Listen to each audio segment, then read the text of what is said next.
अल्लाह ताला ने कभी ये वादा नहीं किया कि तुम्हारी ज़िंदगी हमेशा आसान होगी। न कुरान में ये कहा गया कि तुम्हें कभी मुश्किल पेश नहीं आएगी, बल्कि अल्लाह ने जो फरमाया हम वही भूल गए। अल्लाह ताला फरमाता है, बेशक हर मुश्किल के साथ आसानी है। गौर कीजिए, आसानी से पहले मुश्किल का जिक्र किया गया है, यानी मुश्किल आएगी, रुकेगी, तुम्हें आजमाएगी। फिर अगर तुम सब्र करोगे तो आसानी भी ज़रूर आएगी।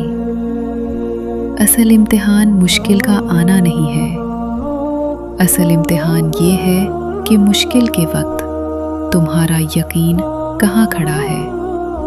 क्या तुम घबराकर फैसले बदल देते हो? क्या तुम रास्ता छोड़ देते हो? या तुम अल्लाह पर अपना भरोसा कायम रखते हो? याद रखो, सब्र कमज़ोरी नहीं है।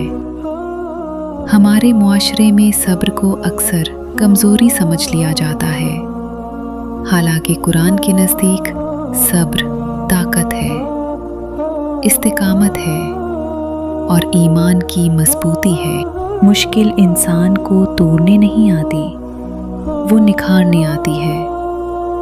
वो गुरूर को ख़त्म करती है, दिल को नरम करती है और सबसे बढ़कर बंदे को अल्लाह के करीब करती है। यही इसका सबसे बड़ा सिला है। जो लोग आजमाइश के दौरान शिकवा नहीं करते बल्कि शुक्र करना सीख लेते हैं, वो मुश्किल को भी संभाल लेते हैं और आसानी आने तक खुद को भी संभाले रखते हैं। सोचिए, अगर ज़िंदगी में आजमाइश ही ना हो तो ईमान की कद्र क्या रह जाए। अगर इंतज़ार ही ना हो तो नेमत की कीमत कैसे महसूस होगी। हर तकलीफ़ आर्जी है, लेकिन इस पर मिलने वाला अजर दायमी है।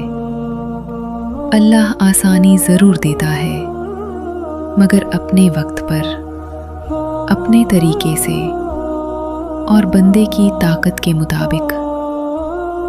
वो ठिकाने वाला रब नहीं है, वो मजबूत बनाने वाला रब है। इसलिए एक बात दिल में बिठा लो, जिंदगी आसान होने का नाम नहीं है। जिंदगी मुश्किल के बाद आसानी आने का नाम है। सब्र को कभी कमज़ोरी ना समझो, ये तुम्हारी सबसे बड़ी ताकत है। और जब मुश्किल आए तो ये याद रखो, ये तुम्हें ख़त्म करने नहीं आई, ये तुम्हें अल्लाह के करीब करने आई है।